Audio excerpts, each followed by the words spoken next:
मुलांनो, आज मी तुम्हाला नवीन वर्षाच्या शुभेच्छा देण्यासाठी भेट कार्ड कसं बनवायचं, भेट कार्ड म्हणजे काय, ग्रीटिंग कार्ड कसं बनवायचं, त्याच्यावर साधी सोपी फुलं कशी काढायची, त्याला सजवायचं कसं त्या भेट कार्डला, ते मी तुम्हाला सांगणार आहे. तर तुम्ही लक्ष देऊन पहा, फळ्यावर मी कसं लिहिते.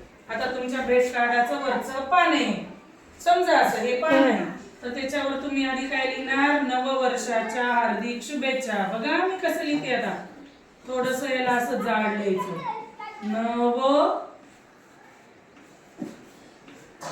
नववर्षाच्या हार्दिक शुभेच्छा. आपण काय करत आहोत, नववर्षाच्या म्हणजे नवीन वर्षाच्या आपण शुभेच्छा देणार आहोत भेट कार्डातून. बघा, नववर्षाच्या हार्दिक शुभेच्छा.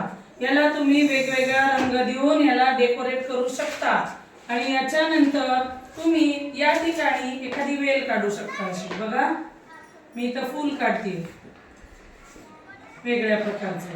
दिसते का फूल? तसेच याला तुम्ही असे पानं काढू शकता वेगवेगळ्या प्रकारचे. हे कमळाचं फूल आहे म्हणून मी त्याला असे पानं काढले.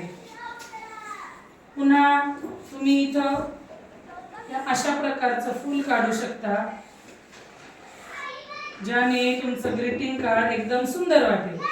बघा, लक्ष द्या, मी हे कसं काढत आहे. बघा, छान दिसतंय का? त्याला तुम्ही असे वेगवेगळ्या स्केच पेनने किंवा कडूच्या रंगाने असे वेगवेगळ्या रंगाचे जर तुम्ही असे ठिपके दिले तर ते किती सुंदर दिसेल, बरोबर आहे? हे फूल तसंच तुम्ही ज्या ठिकाणी रिकामी जागा राहील त्या ठिकाणी अशा प्रकारचं हे फूल काढू शकता आणि याला लाल, गुलाबी, पिवळा रंग अशा वेगवेगळ्या रंगांनी याला रंगवू शकता. आताच चालू वर्ष आहे 2025, बरोबर?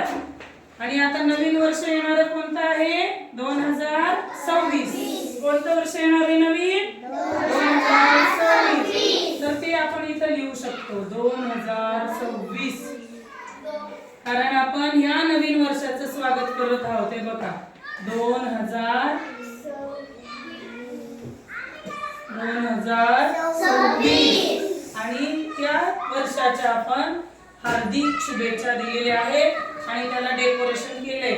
तुम्ही या ठिकाणी रिकाम्या जागी तुम्ही पुन्हा एकदा अशी साधी सोपे पानांची वेल काढू शकता ज्याला हिरवा रंग देऊन तुम्ही याला अतिशय सुंदर असं बनवू शकता, बरोबर आहे? या ठिकाणी तुम्ही अशी स्टार काढू शकता वेगवेगळ्या रंगाची. बघा, आता हे तुमचं समजा भेट कार्डचं वरचं पान आहे, तर कसं दिसत आहे आता हे बघा. तुम्ही जर असं वेगवेगळ्या रंगांनी जर हे स्टार काढले, डिझाईन केली, फुलं काढली, पानं काढली आणि हे नाव मोठ्या अक्षरामध्ये लिहिलं तर तुमचं हे भेट कार्ड अशा प्रकारे अतिशय सुंदर दिसेल. कसं दिसत आहे हे भेट कार्ड? तर तुम्ही सर्वांनी, आता उद्या नवीन वर्षाचा पहिला दिवस आहे, तर तुम्ही सर्वांनी नवीन वर्षाच्या 2026 वर्षाच्या शुभेच्छा देण्यासाठी तुम्ही असं भेट कार्ड बनवायचं आहे आणि ते तुमच्या आईला, बाबांना, तुमच्या मैत्रिणीला, मित्राला, तसेच तुम्ही तुमच्या शिक्षकांना हे भेट कार्ड द्यायचं आहे आणि त्यांना नवीन वर्षाच्या शुभेच्छा द्यायच्या आहेत. कळालं का सर्वांना?